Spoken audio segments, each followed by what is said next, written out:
Hi guys, and welcome to Let's Talk Personal Finance, the channel where we discuss how to make money and how to manage it.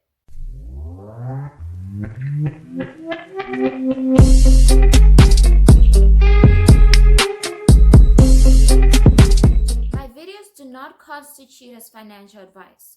If you're looking for financial advice, please speak to a registered financial advisor. If you clicked this video, then you're probably wondering if it's possible to make a significant amount of money by doing surveys online. Well, I've done the research, so you don't have to. So stick around to find out. Just for some context, paid surveys are a way for research companies to reach out to the public and get their thoughts and opinions on various topics. The information they gather is invaluable to businesses, which is why businesses are willing to pay for this information. Now, I've looked into a significant number of survey platforms, and in this video, I'll be sharing with you my top 4 survey platforms. These platforms are, in no particular order, Toluna, The Panel Station, Valued Opinions, and Ipsos ISay. Now, in order to get started on these platforms, you need internet access. You're also required to sign up and to create a profile once you have signed up. So let's look into some of the stats for these survey platforms. I compared them based on the rewards they offer, the average survey length, transparency, which in this context refers to whether or not the survey platform tells you how long the survey is and how many points you get after completing the survey, as well as the devices required to complete surveys.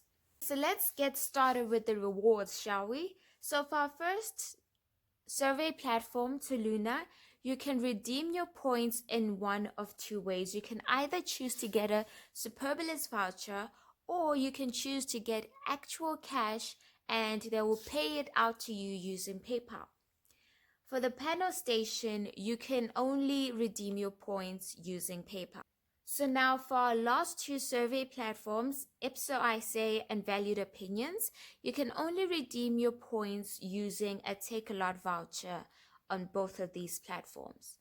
Now let's discuss the survey length. Starting with Toluna. Toluna is great because it offers you surveys of 3 different lengths, or rather all of their surveys can be grouped into 3 different categories. So you have very short surveys which take about a minute or 2, and then you have medium-sized surveys which are like 4 to 6 minutes long, and you also have longer surveys which are 10 minutes plus. And obviously the number of points, the length of the survey is proportional to the number of points you get for that survey. Now for the Panel Station, they have short to medium-sized surveys, so surveys that will take you maybe 6 to 20 minutes on average, that is. For Ipsos ISay, they have some of the shorter surveys, so they would take you roughly 6 to 10 minutes, and most of them are the same length, which is always good. Lastly, Valued Opinions has some of the longest surveys I've ever seen on the internet. Like some of these surveys could take you 1 hour to complete. So now onto transparency. Toluna is transparent, which is great. The Panel Station is transparent, which is great. Ipsos ISay is also transparent. And lastly, Valued Opinions is transparent-ish, sort of. The reason why I say this is because Valued Opinions will tell you that a survey is going to take you 15 minutes. And in reality, it'll take you like 30-40 minutes. So they do sort of tell you how many points you get, and they sort of tell you how many minutes they think the survey will take. But I feel like the amount of time they tell you is heavily underestimated. So that's something to keep in mind. Lastly, we're going to look at the devices on which you can take these surveys. So let's start with Toluna. And Toluna, the great thing about Toluna as well as the panel station, these two survey platforms also have applications. Yes, applications. So you can choose to do the survey either on the internet, you can go to their website directly, or you can download their apps and do their surveys there. So because of this, all of their surveys are mobile friendly, which means you only require a smartphone, or maybe in some cases you can use a tablet to download the application and to do the surveys. Now, for Ipso, I say it is also mobile friendly. They do not have an application. However, most of their surveys can be done on a mobile device. So your smartphone, your tablets, you're good to go. Lastly, it's valued opinions. Now, this is a bit tricky because some of their surveys you can do on your phone, but other surveys require a larger screen. So they usually tell you, for this survey, we require, you need to have a laptop, you need to have a desktop, which makes this platform and the surveys on this platform a lot harder to access because not everyone has a laptop, not everyone has access to a desktop at all times. So that's something to keep in mind. Now, let's look at some of the pros, some of the reasons why you should consider doing surveys online.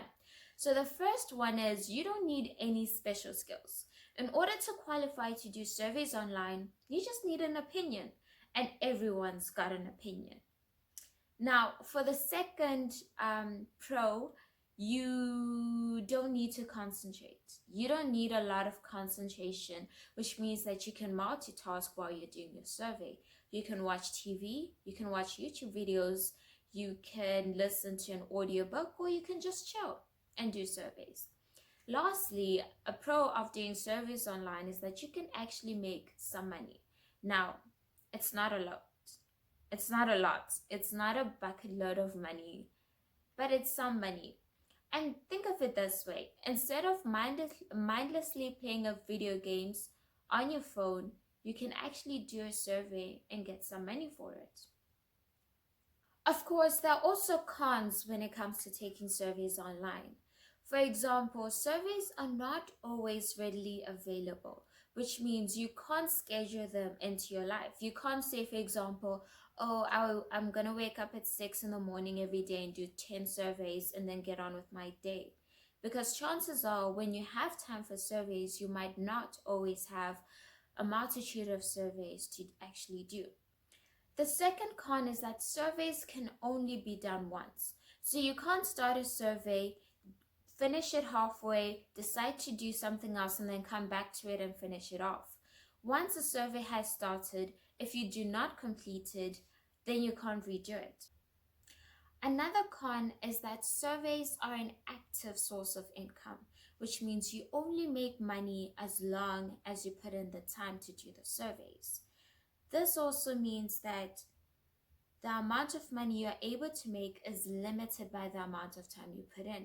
The more time you put in, the more money you can actually make. Now, if you're still keen on doing surveys, despite the cons that I've pointed out, I have a few tips and tricks for you. The first one is sign up on as many survey platforms as you possibly can. The more survey platforms you're signed up on, the more surveys you get, which ultimately means the more money you get. Secondly, it's ideal, if it's possible, get a second email account that is solely for surveys. Like I said, you need to sign up for a lot of platforms, which means you get a lot of survey alerts, a lot of emails, and therefore you need a separate email account to keep it separated from all your other emails. Thirdly, if you get a survey, try and do it as soon as possible. The reason behind this is that surveys are not available for a long time. If the target is to reach 10,000 people, if the survey platform is able to get 10,000 people, then they stop offering the survey. So surveys operate on a first come, first serve basis. Now for the fourth and final tip, be honest. Okay, you're trying to make money, I get it. But showing integrity and being honest is the best thing you can do. Okay guys, so that's it for this video. If you enjoyed it, please like, please subscribe, please share. If you have any questions for me, leave them in the comment section below. I have a few questions for you. Firstly, have you ever done any surveys? Do you think it's worth the time and effort you put into it is worth the money you get? And if you haven't done any surveys, are you considering doing surveys now? Please leave the answers to all of those questions in the comment section below. And remember, you're never too old or too young to talk about personal finance. Toodles!